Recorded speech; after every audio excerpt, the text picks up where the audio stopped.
这世间何物最坚？有人说是金铁，有人说是权柄，有人说是千军万马，却不知金铁终有消融时，江山也会易主。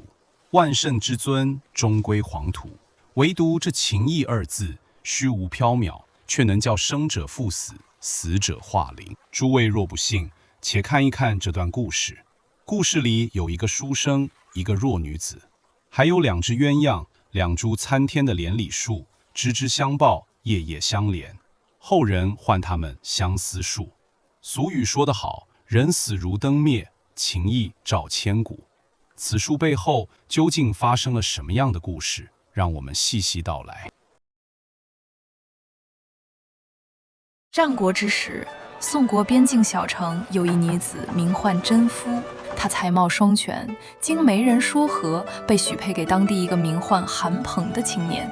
这青年幼年丧父，与老母相依为命，虽家境贫寒，却生得仪表不俗，颇有报国之志。新婚之夜，红烛高烧，火光映着甄宓那温婉面庞。韩鹏望着娇妻，有感而发：乱世无常，我欲往国都求官，只恐误了你的青春。甄宓望着夫君，郑重道：妾身生是韩家人，死是韩家鬼。二人携手望着窗外明月，一对归雁恰在此时没入檐下。次日，两人燃起香炉，对天盟誓。韩鹏道：我若负卿，天诛地灭。甄宓应道：我若改节，人神共弃。韩鹏别母离乡，去往宋国国都。甄宓留在家中，尽心尽力地侍奉母亲。仕途艰难，韩鹏一去6年，音信不通，亦不得返家。每一个秋夜间，冷雨潇潇，甄宓都会倍觉凄凉。寂寞时，他只能对着窗外的雀鸟倾诉衷肠。这一日，甄宓提起笔来，用7碗诗句写下内心的相思之情。逮鸟有伴，神龟有仇，妾手空房，泪湿罗裘。他托商旅将书信寄往宋都，默默地祈祷书信能够到达韩鹏手中。韩鹏此时已是宋国国君康王身边的一名官吏。这一日，信终于辗转到了韩鹏手中。他读信后不禁悲从中来。每当他独处时，就会一遍一遍地背诵甄宓写的那首诗。韩鹏决定面见康王，祈求允准他回乡看望老母亲。不料，非但没能如愿，反而使康王心生不悦。他失魂落魄地离开大殿，惶恐间却将随身带在袖中的竹简遗失。康王命令手下人拾起竹简，读信后，康王被信中的深情打动。他叹息，后宫佳丽无数，却无人对他有这般痴心。一旁随侍的佞臣梁伯惯于察言观色，深知君王贪好于色，便进言道：臣愿寻访此女，若其貌美，必献于大王身侧。康王大喜，允诺事成后将封赏万户给梁伯。梁伯带领一支车队来到宋国边境小城韩鹏的家里。梁伯下车叩门，韩母出门迎接。梁伯谎称是韩鹏同僚，受托请甄宓入宋国都城与韩鹏相会。甄宓内心诧异，回想昨夜梦境不详，认为此事定有蹊跷。梁伯见甄宓必不见客，故意以言语侮辱。他言道：不肯至宋国与夫君相见，莫非深闺之中有了二心吗？韩母似信非信，回头对甄宓转述此言。甄宓闻言，碍于韩母在侧，只得强压怒火，无奈地答应与梁伯同赴宋国都城。然而他内心似有预感，这一去便永远不能再回来，只能对着织机默默啜泣。杨伯见到甄宓果然美若天仙，不禁心头大喜，令车队快马加鞭，日夜兼程地赶往国都。甄宓入宫后，宋王见到她美丽的容貌，大喜过望，赐金银珠玉，将她封为嫔妃。甄宓直言拒绝宋王的封赏，正色道：燕雀恋旧巢，游于思故渊，妾只愿归家侍奉母亲，无意留居宫中。宋王不听。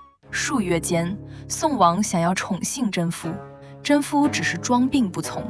这一日，宋王欲强逼甄夫，甄夫怒斥宋王不该强夺臣子之妻，随后欲跳下高台寻死，却被身边侍女拉住。宋王只得作罢，心下恨恨。此时梁伯又献毒计道：斩不断相思，便毁掉相思之人。宋王于是下旨将韩鹏牙齿打落，发配清灵台服苦役，欲以此逼迫甄夫就范。康王允准甄夫探视韩鹏，以绝其念。只见韩鹏佝偻着身子喂马，形容枯槁，早已没有当年的模样。二人相见，却碍于身旁卫兵，有言难诉。韩鹏见甄夫满身华彩，自己却已不成人形，心内羞愧难当，只得以草遮面。甄夫见此情形，心神俱碎，泪如雨下。韩鹏不想牵连甄夫，意欲与他决裂，低语道：鱼前游，鸟高飞，情虽好，终有别离。甄夫明白，虽然夫妻情缘已尽，当日盟约犹在。他悄然撕下裙角，咬破指尖，以血写就密语，扔给韩鹏。韩鹏拾起，只见上面写着：其语隐隐，河大水深，日出当心。甄夫走后，韩鹏读罢血书，明白甄夫已决心赴死，于是趁着守卫不备，决然撞向巨石，气绝于清灵台下。不久，康王令甄夫同游清灵台，登上高台，遥望韩鹏殉身之处，甄夫死志已明，此时竟不觉悲痛。他抬头凛然对康王道：妾夫约去了，望您将妾与夫君合葬。随即纵身跃下高台，康王急赶上前抓去，谁料甄夫早已将衣衫浸过腐汁，哧啦一声，衣袖如枯叶破碎。只见一道身影急坠下高台，顷刻间香消玉殒。宋康王正立当场，终于明白，世间竟有一种力量，可以不畏强权，不惧生死。宋康王心中怨恨，下旨将二人分葬道路东西，相距100余步，只能相望，不能相依。然而次年春分，韩鹏墓上长出桂树，甄夫墓上长出梧桐，向彼此倾斜生长，以至于地下盘根错节，空中枝叶相连。树上飞来一对鸳鸯，昼夜鸣唱。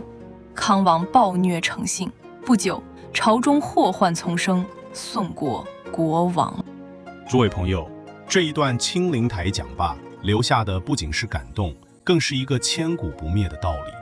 宋康王坐拥江山，最终化作尘土；韩鹏甄夫却因情义2字名垂青史。